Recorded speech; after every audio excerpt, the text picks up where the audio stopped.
Se presupone que cuando alguien desempeña su trabajo, lo va a hacer con la máxima diligencia y en las mejores condiciones.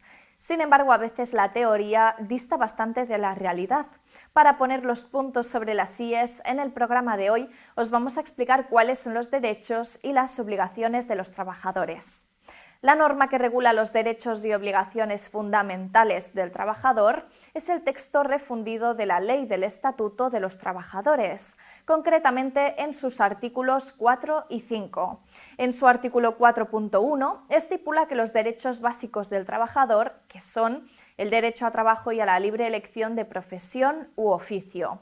También se expone el derecho de libre sindicación, es decir, a la posibilidad de formar parte de un sindicato para defender sus intereses individuales. Otro derecho básico es la negociación colectiva, con la que los trabajadores pueden discutir sus condiciones laborales a través de un convenio común. Por otra parte está el derecho a la adopción de medidas de conflicto colectivo, que son un tipo de demandas que manifiestan la discrepancia entre empresarios y un grupo genérico de trabajadores y que afecta a los intereses de estos últimos. También figura derecho a huelga, que permite a los empleados no asistir al trabajo para reivindicar sus derechos. Otro de ellos es el derecho de reunión, que implica la libertad individual que capacita a un grupo de personas a juntarse en un mismo lugar para cualquier finalidad lícita y conforme a la ley.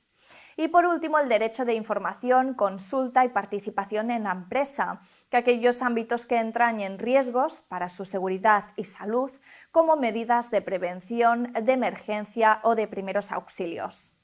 Del mismo modo, en el punto 2 de este mismo artículo, el Estatuto reconoce otros derechos y deberes derivados del contrato de trabajo, que tienen que ver con el día a día laboral. Estos son el derecho a la ocupación efectiva, que implica que el puesto de trabajo ha de estar en concordancia con lo que se haya pactado en el contrato, haciendo hincapié especialmente en las funciones de la categoría profesional del trabajador.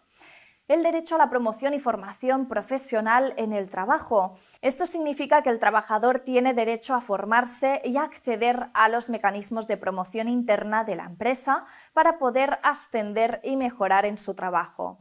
Además, el Estatuto también establece que los trabajadores tienen derecho a no ser discriminados directa o indirectamente para el empleo, o una vez empleados por razones de sexo, estado civil, edad dentro de los límites marcados por esta ley, origen racial o étnico, condición social, religión o convicciones, ideas políticas, orientación sexual, afiliación o no a un sindicato, así como por razón de lengua dentro del Estado español. Tampoco podrán ser discriminados por razón de discapacidad, siempre que se hallasen en condiciones de aptitud para desempeñar el trabajo o empleo de que se trate. También se establece el derecho del trabajador a salvaguardar su integridad tanto física como mental, mediante una correcta política de prevención de riesgos laborales. Del mismo modo es también un derecho el respeto a la intimidad y dignidad del trabajador, garantizando de esta manera que el empleado no pueda sentirse acosado ni por parte del empresario ni tampoco de los trabajadores. Cobrar a final de mes, es decir, recibir la remuneración pactada o legalmente establecida. No ocurre porque esté estipulado en el contrato que ha firmado el trabajador, sino porque es un derecho del trabajador. El Estatuto de los Trabajadores también indica que el trabajador tiene derecho al ejercicio individual de las acciones derivadas de su contrato. Esto significa que el empleado tiene derecho a reclamar todo lo que le corresponda por contrato sin tener que prescindir de nada. Y finalmente, además de los derechos que hemos comentado, el trabajador, si así lo estipula su contrato, puede que adquiera más. Por otro lado, tal y como comentábamos, el Estatuto de los Trabajadores, en su artículo 5, también establece los deberes de los trabajadores. Estos son los siguientes: cumplir las obligaciones concretas del puesto de trabajo. Esto significa que si hemos sido contratados para llevar a cabo unas determinadas funciones, debemos realizarlas y además actuar de buena fe y con diligencia. Otro deber es obedecer a las medidas de seguridad e higiene que estén estipuladas. Por ejemplo, si hay que llevar equipos de protección individual o cumplir con una serie de protocolos. Otra obligación del empleado es el de acatar las órdenes e instrucciones que el empresario le demande. Además, un empleado no podrá ejercer una competencia desleal contra la empresa en la que trabaja. Esto significa que no puede ofrecer sus servicios a clientes de la empresa a un precio más barato.